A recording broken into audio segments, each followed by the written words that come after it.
नमस्कार दोस्तों, स्वागत है आपका मेरे YouTube चैनल धमाका जीके पर। दोस्तों आज मैं आपको करवाने जा रही हूँ youth competition times RRB 2024 book के एडिशन में दिए गए प्रश्नों को। दोस्तों आरआरबी रेलवे विभाग की नहीं होने वाली भर्ती परीक्षाओं के लिए बहुत ही महत्वपूर्ण है। इसमें सभी रेलवे की ग्रुप डी और एनटीपीसी स्टेज लेवल 1 और 2 के प्रीवियस ईयर प्रश्न, इसके अलावा और भी जो अदर रेलवे की परीक्षाएं हैं उन सभी के प्रीवियस ईयर प्रश्नों को दोस्तों इसमें कवर करवाया गया है। सभी जो प्रश्न वो आपकी आने वाली परीक्षाओं के लिए बहुत ही महत्वपूर्ण है। इनमें से कोई भी प्रश्न आपकी परीक्षा में पूछा जा सकता है, इसलिए आप इन प्रश्नों की वीडियो को पूरा जरूर देखें। और वीडियो में दिए गए कंटेंट पसंद आए तो प्लीज वीडियो को लाइक और शेयर जरूर करें और मेरे यूट्यूब चैनल धमाका जीके को सब्सक्राइब जरूर करें, जिससे आगे भी आपको मेरी एग्जाम रिलेटेड वीडियो मिलती रहे। चलिए दोस्तों वीडियो शुरू करते हैं।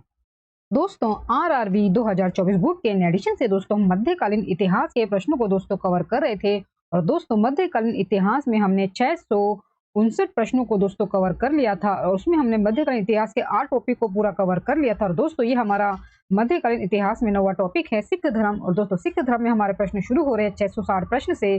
दोस्तों प्रश्न हमें दिया गया है, सिख धर्म के लिए सामाजिक सुधार आंदोलन निरंकारी आंदोलन के संस्थापक कौन थे? सिख धर्म के लिए सामाजिक सुधार आंदोलन निरंकारी आंदोलन के संस्थापक कौन थे? दोस्तों आंसर इसका बाबा दयाल दास। बाबा दयाल दास। निरंकारी आंदोलन की स्थापना 1851 में बाबा दयाल दास ने सिख समाज में सामाजिक सुधार लाने के उद्देश्य से की थी। निरंकारी आंदोलन की स्थापना 1851 में बाबा दयाल दास ने सिख धर्म में सामाजिक सुधार लाने के उद्देश्य से की थी। वर्तमान में निरंकारी सिख संप्रदाय का एक संप्रदाय है। वर्तमान में निरंकारी सिख धर्म का एक संप्रदाय है। वर्तमान में निरंकारी सिख धर्म का एक संप्रदाय है। इस आंदोलन में व्यापक उद्देश्य सिखों की प्रथाओं और विश्वासों को बहाल करना था, जो गुरु नानक के समय में प्रचलित थे। यह आंदोलन महाराजा रणजीत सिंह के शासनकाल के बाद उभरा। दोस्तों अगला प्रश्न हमारे पास 661वां प्रश्न दोस्तों में दिए गए है। गुरु पर्व सिख धर्म के सबसे पवित्र त्योहारों में से एक है। यह इनमें से किसकी जयंती के उपलक्ष्य में मनाया जाता है? दोस्तों आंसर है इसका गुरु नानक देव। गुरु नानक देव। गुरु नानक जयंती सिखों के प्रथम गुरु तथा सिख धर्म के प्रवर्तक गुरु नानक के जन्म दिवस के रूप में यह मनाया जाता है। इस दिन अनेक शोभा यात्रा निकाली जाती है, लंगर आयोजित किए जाते हैं, खाद्य सामग्री बांटी जाती है, गुरुद्वारों को सजाकर गुरु ग्रंथ साहिब का पाठ किया जाता है।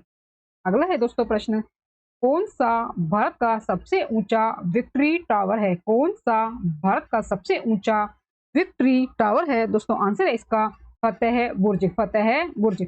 फतेह बुर्ज पंजाब के मोहाली में स्थित है। यह भारत की सबसे लंबी मीनार यानी कि विक्ट्री टावर है। इसकी ऊंचाई 328 फीट है।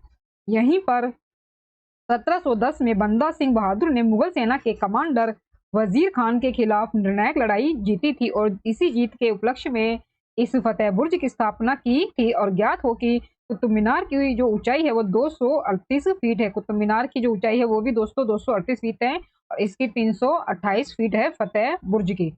और ये भारत का सबसे ऊंचा विक्ट्री स्तंभ है। विक्ट्री स्तंभ है, विक्ट्री टावर है। अगला है दोस्तों प्रश्न 663वां हमें प्रश्न दिया गया है, खालसा सेना के सैन्य कमांडर बंदा बहादुर डैश में शहीद हुए थे? दोस्तों आंसर इसका 1716 में सिखों के 10वें व अंतिम गुरु गुरु गोविंद सिंह ने 1699 ईस्वी में बैसाखी के दिन आनंदपुर साहिब में खालसा पंथ की स्थापना की थी। खालसा सेना के सैन्य कमांडर बंदा बहादुर का मूल नाम लक्ष्मण देव था। वर्ष 1716 में मुगल शासक फर्रुख शेर के आदेश पर इनको फांसी की सजा दी गई थी। नेक्स्ट क्वेश्चन दोस्तों, गुरु गोविंद सिंह जी ने डैश में खालसा पंथ की स्थापना की थी? श्री गुरु गोविंद सिंह जी ने डैश में खालसा पंथ की स्थापना की थी? दोस्तों आंसर इसका 1699 में। खालसा पंथ की स्थापना गुरु गोविंद सिंह ने 1699 में बैसाखी के दिन आनंदपुर साहिब में की थी। इस दिन उन्होंने 5 प्यारों को अमृत पान करवा कर खालसा पंथ बनाया और फिर 5 प्यारों के हाथों से खुद भी अमृत पान किया। पाहुल प्रणाली की शुरुआत भी गुरु गोविंद सिंह ने की थी। पाहुल प्रणाली की जो शुरुआत है वो भी गुरु गोविंद सिंह जी ने की थी। किस सिख गुरु ने खालसा पंथ की स्थापना की थी? खालसा पंथ की स्थापना किस सिख गुरु ने की थी? दोस्तों आंसर इसका श्री गुरु गोविंद सिंह जी ने। अगला है दोस्तों प्रश्न, निम्नलिखित में से कौन सा सिखों के 5 तख्तों की सूची में शामिल नहीं है? जो नहीं है आपको दोस्तों बताना है। ऑप्शन सी इसका आंसर हो जाएगा श्री रकाबगंज साहिब नई दिल्ली। श्री रकाबगंज साहिब नई दिल्ली में। सिख धर्म में 5 तख्त उन 5 गुरुद्वारों को कहते हैं जिनका सिख धर्म में विशेष महत्व है। 5 तख्त है आपके अकाल तख्त अमृतसर में, दमदमा साहिब, केशवगढ़ साहिब पटना साहिब और हुजूर साहिब नांदेड़ में। दोस्तों ये 5 तख्त है सिखों के, और इसमें से जो नई दिल्ली का है ये नहीं है सिखों के तख्त के अंतर्गत। अगला है दोस्तों प्रश्न, आदि ग्रंथ किस समुदाय का धार्मिक ग्रंथ है? दोस्तों आंसर है इसका सिख धर्म का, सिख धर्म का। अगला है प्रश्न, किस सिख गुरु के निमंत्रण पर सूफी संत हजरत मियां मीर ने अमृतसर में स्वर्ण मंदिर श्री हरिमंदिर साहिब की आधारशिला रखी थी? दोस्तों आंसर है इसका ऑप्शन बी, श्री गुरु अर्जुन देव जी के निमंत्रण पर। श्री हरिमंदिर साहिब को दरबार साहिब या स्वर्ण मंदिर के नाम से जाना जाता है। पंजाब के अमृतसर में बना यह स्वर्ण मंदिर सिखों का सबसे बड़ा पवित्र स्थल है। सिखों के 5वें गुरु अर्जुन देव ने इस गुरुद्वारे की नींव लाहौर के हजरत मीर मियां नामक एक मुस्लिम सूफी संत के हाथों दिसंबर 1588 में रखवाई थी। अगला है प्रश्न, स्वर्ण मंदिर जिसे हरमंदिर साहिब या दरबार साहिब भी कहा जाता है डैश में स्थित है? दोस्तों आंसर इसका ऑप्शन डी, अमृतसर में, अमृतसर में। 670वां दोस्तों प्रश्न में दिए गए हैं, विश्व प्रसिद्ध स्वर्ण मंदिर गोल्डन टेम्पल की आधारशिला किसने रखी थी? विश्व प्रसिद्ध स्वर्ण मंदिर गोल्डन टेम्पल की आधारशिला किसने रखी थी? दोस्तों आंसर इसका हजरत मियां मीर जी ने। विश्व प्रसिद्ध स्वर्ण मंदिर की आधारशिला है जो हजरत मीर मियां जी ने रखी थी, और जो इसका निमंत्रण था इन्हें दिया था गुरु अर्जुन देव जी ने। अगला है प्रश्न, सिख धर्म के पहले गुरु कौन थे? दोस्तों आंसर है इसका श्री गुरु नानक देव जी। सिख धर्म के पहले गुरु नानक देव जी 1469 से लेकर 1539 तक दोस्तों इनका जो है टाइम पीरियड रहा था, इनकी जीवन अवधि रही थी 1469 से लेकर 1539 तक। ये दोस्तों पहले थे सिख धर्म के गुरु नानक देव जी, और इनके बाद गुरु अंगद देव दूसरे तथा गुरु अमरदास तीसरे गुरु हुए। सिख धर्म के 10वें गुरु गोविंद सिंह सिखों के अंतिम गुरु माने जाते हैं, और 9वें गुरु तेग बहादुर के ये पुत्र थे, और ये 9वें गुरु जो है तेग बहादुर जी के ये पुत्र थे श्री गोविंद सिंह, गुरु गोविंद सिंह। अगला है प्रश्न, श्री गुरु नानक देव जी का जन्म राय भोई की तलवंडी वर्तमान ननकाना साहिब में डैश में हुआ था? दोस्तों आंसर इसका 1469 में। श्री गुरु नानक देव जी का जन्म रावी नदी के किनारे स्थित तलवंडी नामक गांव में वर्ष 1469 में हुआ था। तलवंडी का नाम कालांतर में बदलकर ननकाना पड़ गया। तलवंडी का जो नाम है वो कालांतर में यानी कि बाद में जो है वो बदलकर ननकाना पड़ गया। इन्होंने करतारपुर पाकिस्तान में नामक एक नया नगर बसाया था। पाकिस्तान में है दोस्तों ये करतारपुर में इन्होंने एक नया नगर बसाया था, और इनकी मृत्यु वर्ष 1539 में हुई थी गुरु नानक देव जी की।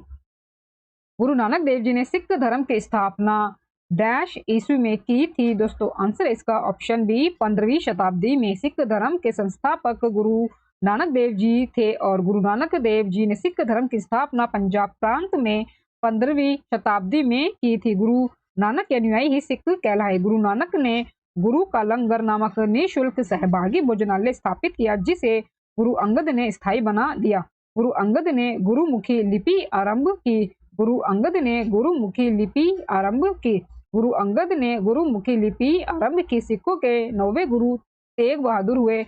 इन्हें औरंगजेब ने इस्लाम स्वीकार न करने के कारण मरवा दिया था। सिखों के 10वें व अंतिम गुरु जो थे वो गुरु गोविंद सिंह जी थे। अगला है प्रश्न दोस्तों 674वां हमें प्रश्न दिया गया है दोस्तों, चिलियावाला जो युद्ध है वो कब लड़ा गया था? चिलियावाला जो युद्ध है वो कब लड़ा गया था? दोस्तों आंसर है इसका 1849 में। 1849 में। द्वितीय आंग्ल सिख युद्ध 1848 से 49 के दौरान जनवरी 1849 में ब्रिटिश सेना नायक लॉर्ड गॉफ तथा सरदार शेर सिंह के मध्य चिलियावाला का युद्ध हुआ, जो अनिर्णायक रहा। द्वितीय आंग्ल सिख युद्ध 1848-49 के दौरान जनवरी 1849 में ब्रिटिश सेना नायक लॉर्ड गॉफ तथा सरदार शेर सिंह के मध्य चिलियावाला का युद्ध हुआ, जो अनिर्णायक रहा। फलस्वरूप लॉर्ड डलहौजी ने चार्ल्स नेपियर को प्रधान सेनापति नियुक्त किया। फरवरी 1849 में गुजरात युद्ध तोपों का युद्ध में सिखों को पराजित करने के बाद डलहौजी ने चार्ल्स नेपियर के नेतृत्व में पंजाब को अंग्रेजी राज्य में मिला लिया। 675वां प्रश्न है, स्वर्ण मंदिर किस झील के किनारे पर स्थित है? स्वर्ण मंदिर किस झील के किनारे पर स्थित है? दोस्तों आंसर है इसका अमृत सरोवर झील के किनारे पर। स्वर्ण मंदिर अमृत सरोवर झील के किनारे पर स्थित है। स्वर्ण मंदिर को हरमंदिर साहिब या फिर दरबार साहिब भी कहा जाता है। नेक्स्ट क्वेश्चन दोस्तों, रामचरितमानस की रचना करने वाले गोस्वामी तुलसीदास का जन्म आधुनिक राज्य डैश में हुआ था। दोस्तों आंसर है इसका उत्तर प्रदेश में। उत्तर प्रदेश में तुलसीदास प्रसिद्ध हिंदी के कवि थे जिनका जन्म 1532 में राजापुर चित्रकूट उत्तर प्रदेश नामक स्थान पर हुआ था। इन्हें गोस्वामी तुलसीदास के नाम से भी जाना जाता है। तुलसीदास के गुरु का नाम नरहरिदास था।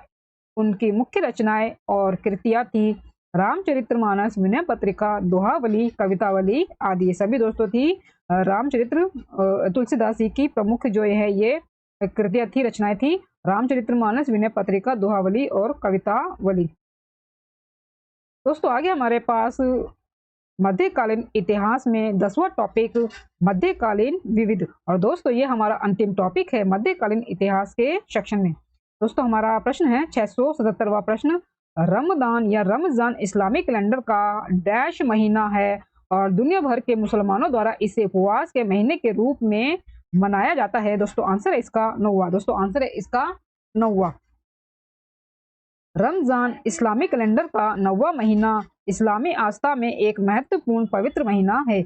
रमजान इस्लामी कैलेंडर का 9वां महीना इस्लामी आस्था में एक महत्वपूर्ण पवित्र महीना है। ऐसा माना जाता है कि रमजान के दौरान कुरान पैगंबर मोहम्मद के सामने प्रकट हुई थी। ऐसा माना जाता है कि रमजान के ही दौरान कुरान पैगंबर मोहम्मद के जो सामने है प्रकट हुई थी और दुनिया भर के मुसलमान एक महीने के उपवास के साथ इस घटना को चिन्हित करते हैं। यह अर्धचंद्र के प्रकट होने के साथ शुरू और समाप्त होता है। अगला है दोस्तों प्रश्न 678वां प्रश्न, इस्लाम में डैश किसी व्यक्ति द्वारा प्रति वर्ष कमाए जाने वाले कुल धन के उस हिस्से को कहा जाता है जिससे वह धर्मार्थ व्यय करता है। दोस्तों आंसर है इसका जकात। आंसर दोस्तों इसका जकात। किसी व्यक्ति द्वारा प्रति वर्ष कमाए जाने वाले कुल धन का वह हिस्सा जिसे वह धर्म के लिए खर्च करता है, इस्लाम में उस धन को ज़कात कहा जाता है। इस्लाम में उस धन को ज़कात कहा जाता है। अगला है दोस्तों प्रश्न, पैगंबर मोहम्मद के कथनों या दैनिक शिक्षाओं को उनकी मृत्यु के बाद उनके अनुयायियों द्वारा संकलित किया गया और उसे डैश कहा गया। दोस्तों आंसर है इसका हदीस। आंसर है दोस्तों इसका हदीस। पैगंबर मोहम्मद के कथनों या दैनिक शिक्षाओं को उनकी मृत्यु के बाद उनके अनुयायियों के द्वारा संकलित किया गया जिसे हदीस कहा गया। इस्लाम धर्म की स्थापना मोहम्मद साहिब 1570 से लेकर 632 ईस्वी में की थी। 622 में उन्होंने मक्का की ओर हिजरत की। यह इस्लामी संवत का प्रारंभ माना जाता है। अरब व्यापारियों तथा आक्रमणकारियों 8वीं सदी ईस्वी द्वारा भारत पहुंचा। मुसलमानों के दो प्रमुख संप्रदाय शिया और सुन्नी है। इनका पवित्र धर्म ग्रंथ कुरान शरीफ है तथा उनके उपासना स्थल को मस्जिद कहा जाता है। अगला है प्रश्न 680वां प्रश्न, निम्नलिखित में से किसे इस्लाम धर्म का संस्थापक माना जाता है। दोस्तों आंसर इसका पैगंबर मोहम्मद को। सुन्नी और शिया किस धर्म या पंथ के दो प्रमुख संप्रदाय हैं। दोस्तों आंसर इसका इस्लाम। आंसर है दोस्तों इसका इस्लाम। अगला है प्रश्न डैश चिन किलिच खान के शासन तहत एक स्वतंत्र राज्य बन गया जिसे निजाम उल मुल्क भी कहा जाता था। दोस्तों आंसर है इसका ऑप्शन बी हैदराबाद चिन किलिच खान के शासन के तहत एक स्वतंत्र राज्य बन गया जिसे निजाम उल मुल्क भी कहा जाता था। 3 मार्च 1707 ईस्वी को औरंगजेब की मृत्यु के बाद जब मुगल साम्राज्य कमजोर हो गया तो हैदराबाद के निजाम उल मुल्क ने खुद को स्वतंत्र घोषित कर लिया। निजाम उल मुल्क को चिन किलिच खान के नाम से भी जाना जाता है। उसने 1724 ईस्वी में स्वतंत्र हैदराबाद राज्य की स्थापना की। उसने 1724 ईस्वी में स्वतंत्र हैदराबाद राज्य की स्थापना की। अगला है प्रश्न 683वां प्रश्न, मुगल कालीन प्रसिद्ध गायक तानसेन किस भारतीय संगीत शैली से संबंध रखते हैं। मुगल कालीन प्रसिद्ध गायक तानसेन किस भारतीय संगीत शैली से संबंध रखते हैं। दोस्तों आंसर है इसका ध्रुपद। तानसेन का जन्म ग्वालियर मध्य प्रदेश में हुआ था। इनका मूल नाम रामतनु पांडे था। तानसेन भारत के प्रसिद्ध और महान संगीतकार थे जिन्होंने शास्त्रीय संगीत के विकास में अपना महत्वपूर्ण योगदान दिया। तानसेन भारतीय संगीत शैली ध्रुपद से संबंधित थे। इन्होंने स्वामी हरिदास से ध्रुपद शैली की शिक्षा जो वो दी थी, शिक्षा ग्रहण की थी स्वामी हरिदास से ध्रुपद शैली की। तानसेन मुगल सम्राट अकबर के नवरत्नों में से एक थे। तानसेन मुगल सम्राट अकबर के नवरत्नों में से एक थे। मियाँ की टोड़ी, मियाँ की मल्हार आदि रागों की रचना तानसेन ने की थी। अकबर ने तानसेन को मियाँ का शीर्षक दिया था। अकबर ने तानसेन को मियाँ का शीर्षक दिया था। दोस्तों, वीडियो में दिया गया कंटेंट पसंद आ रहा हो तो प्लीज वीडियो को लाइक और शेयर जरूर करें और मेरे यूट्यूब चैनल धमाका जीके को सब्सक्राइब जरूर करें, जिससे आगे भी आपको मेरी एग्जाम रिलेटेड वीडियो मिलती रहे। हम आगे बढ़ते हैं दोस्तों। प्रश्न हमारे सामने 684वां प्रश्न, शरिया कानून डैश समुदाय से संबंधित है। दोस्तों, आंसर इसका मुस्लिम। शरिया कानून मुस्लिम समुदाय से संबंधित है। शरिया कानून मुस्लिम समुदाय से संबंधित है। इस्लाम में शरीयत का तात्पर्य धार्मिक विधि शास्त्र से है। वे कानून जो कुरान शरीफ तथा हदीस के विवरणों पर आधारित होते हैं तथा इस्लाम के आचार व्यवहार का पालन करते हैं, शरीयत के अंतर्गत आते हैं। 685वां प्रश्न है, आधुनिक आंध्र प्रदेश के भाग वरंगल की रानी रुद्रमा देवी इनमें से किस वंश से संबंधित थी। दोस्तों, आंसर इसका काकतीय वंश से। काकतीय वंश से वरंगल यानी कि तेलंगाना की रानी रुद्रमा देवी 1262 से 1289 तक काकतीय वंश से संबंधित थी। इनका जन्म काकतीय वंश के राजा गणपति देव के यहाँ हुआ था तथा पिता के कोई पुत्र नहीं था, इसलिए उनकी मृत्यु के पश्चात 14 वर्ष की उम्र में रानी रुद्रमा देवी ने शासन संभाला था। अगला है प्रश्न, महाकालेश्वर मंदिर इनमें से किस शहर में स्थित है। महाकालेश्वर मंदिर इनमें से किस शहर में स्थित है। उज्जैन शहर में। महाकालेश्वर मंदिर मध्य प्रदेश राज्य के उज्जैन में स्थित है। यह भारत के 12 प्रसिद्ध ज्योतिर्लिंगों में से एक है। महाकालेश्वर मंदिर की महिमा का विभिन्न पुराणों में विशद वर्णन किया गया है। महाकाल को उज्जैन का विशिष्ट पीठासीन देवता माना जाता था। महाकालेश्वर की मूर्ति दक्षिण मुखी होने के कारण दक्षिणामूर्ति मानी जाती है। निम्नलिखित शहरों में से किसे प्राचीन समय में देसी नगनाडु कहा जाता था। निम्नलिखित शहरों में से किसे प्राचीन समय में देसी नगनाडु कहा जाता था। दोस्तों, आंसर इसका कोल्लम को। कोल्लम शहर को प्राचीन समय में देसी नगनाडु कहा जाता था। कोल्लम शहर को प्राचीन समय में देसी नगनाडु कहा जाता था। यह केरल में अरब सागर के तट पर अष्टमुड़ी झील के निकट बसा एक बंदरगाह नगर है। इब्न बतूता ने 14वीं शताब्दी में इसे भारत के 5 बड़े बंदरगाहों में शुमार किया था। इस शहर की स्थापना 9वीं शताब्दी में सीरिया के व्यापारी सफीर ईसो ने की थी। अगला है प्रश्न 688वां प्रश्न, चार मीनार निम्नलिखित में से किस शहर में स्थित है। दोस्तों, आंसर इसका हैदराबाद में। चार मीनार आंध्र प्रदेश की रानी हैदराबाद का सबसे प्रसिद्ध और महत्वपूर्ण स्मारक है। इसका निर्माण वर्ष 1591 में कुतुब शाही साम्राज्य के 5वें शासक मोहम्मद कुली कुतुब शाह ने करवाया था। इसका निर्माण प्लेग की समाप्ति की याद में करवाया गया था। इसका जो निर्माण है वो प्लेग की समाप्ति की याद में करवाया गया था, हैदराबाद की चार मीनार का। अगला है प्रश्न, निम्नलिखित में से किस शहर में जंतर मंतर नहीं है। जो नहीं है वो आपको स्थान बताना है। दोस्तों, आंसर इसका नागपुर।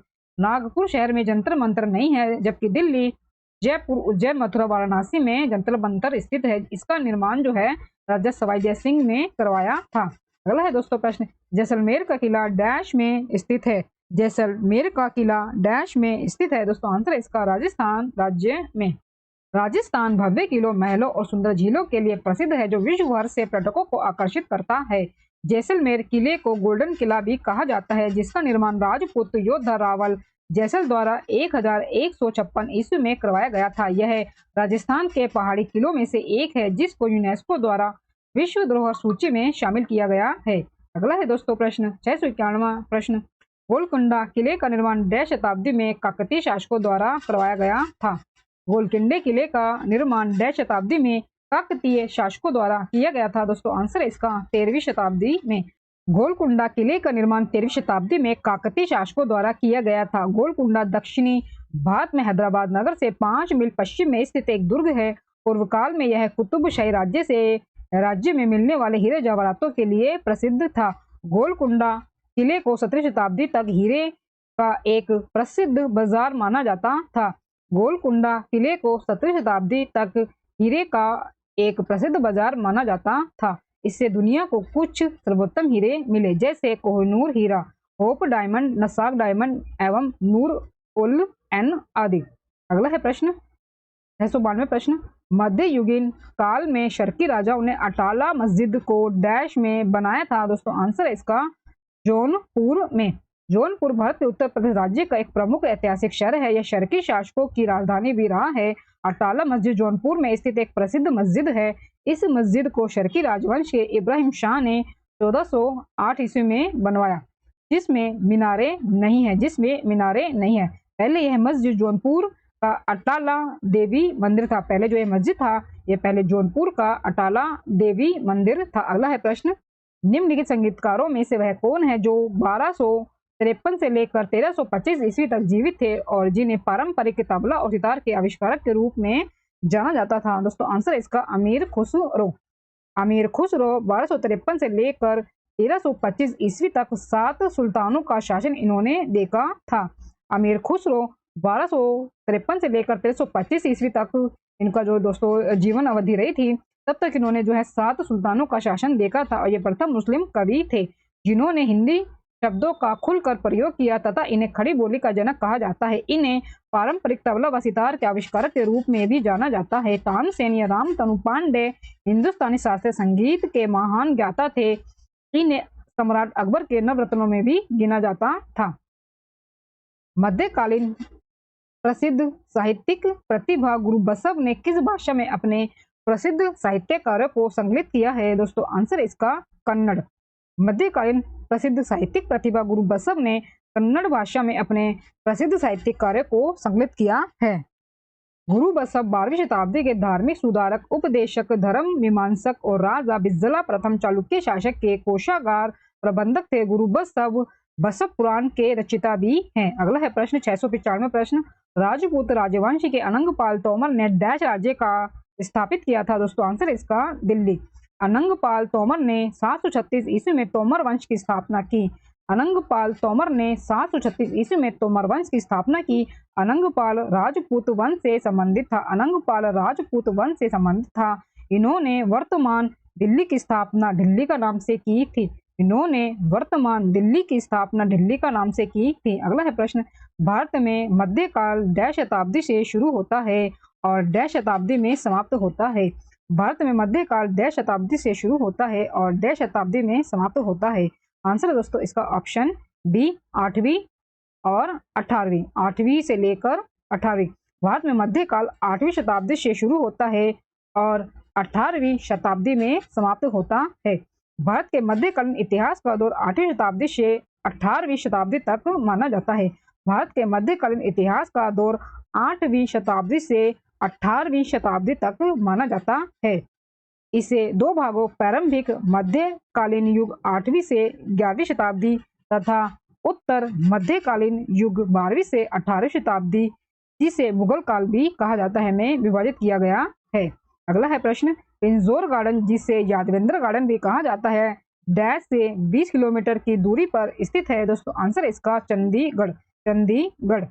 चंडीगढ़ का यादवेंद्र गार्डन, जिसे पिंजौर गार्डन के नाम से भी जाना जाता है, चंडीगढ़ का यादवेंद्र गार्डन, जिसे पिंजौर गार्डन के नाम से भी जाना जाता है, इस गार्डन का निर्माण औरंगजेब ने अपने शासनकाल के दौरान करवाया था। पिंजौर गार्डन को पहले मुगल गार्डन भी कहा जाता था। वास्तव में यह गार्डन वास्तुशिल्प कला का अद्भुत नमूना है। 698 दोस्तों में प्रश्न दिया गया है, उत्तर प्रदेश में निम्नलिखित में से कौन सा स्मारक नहीं है। उत्तर प्रदेश में निम्नलिखित में से कौन सा स्मारक नहीं है। दोस्तों आंसर है इसका सफदरजंग का मकबरा। सफदरजंग का मकबरा। सफदरजंग का मकबरा दिल्ली में है, जबकि ताजमहल आगरा में, बाड़ा इमाम बाड़ा लखनऊ में तथा सारनाथ स्तूप वाराणसी में उत्तर प्रदेश में स्थित है। दोस्तों ये हमारा अंतिम प्रश्न है 699 प्रश्न। चश्मे शाही डैश भारत में स्थित पूर्व मुगल बागों में से एक है। चश्मे शाही डैश भारत में स्थित पूर्व मुगल बागों में से एक है। दोस्तों आंसर इसका कश्मीर। दोस्तों आंसर इसका कश्मीर। चश्मे शाही कश्मीर भारत में स्थित पूर्व मुगल बागों में से एक है। चश्मे ए शाही उद्यान कश्मीर के श्रीनगर में स्थित एक प्राचीन उद्यान है, जिसे सन 1632 में अली मर्दन खान ने बनवाया था, जो मुगल सम्राट शाहजहां का गवर्नर था। जो मुगल सम्राट शाहजहां का गवर्नर था। यह श्रीनगर का सबसे छोटा मुगल उद्यान है, जिसकी लंबाई 108 मीटर और चौड़ाई 38 मीटर है। इस उद्यान को रॉयल स्प्रिंग के नाम से भी जाना जाता है। इस उद्यान को रॉयल स्प्रिंग के नाम से भी जाना जाता है। दोस्तों, इसी अंतिम प्रश्न के साथ आरआरबी 2024 बुक के 699 प्रश्न तक हमारे पूरे कवर होते हैं। दोस्तों, वीडियो में दिया कंटेंट पसंद आया हो तो प्लीज वीडियो को लाइक और शेयर जरूर करें और मेरे यूट्यूब चैनल धमाका जीके को सब्सक्राइब जरूर करें, जिससे आगे भी आपको मेरी एग्जाम रिलेटेड वीडियो मिलती रहे। दोस्तों, मिलते हैं नेक्स्ट वीडियो में टॉपिक के साथ। तब तक के लिए धन्यवाद।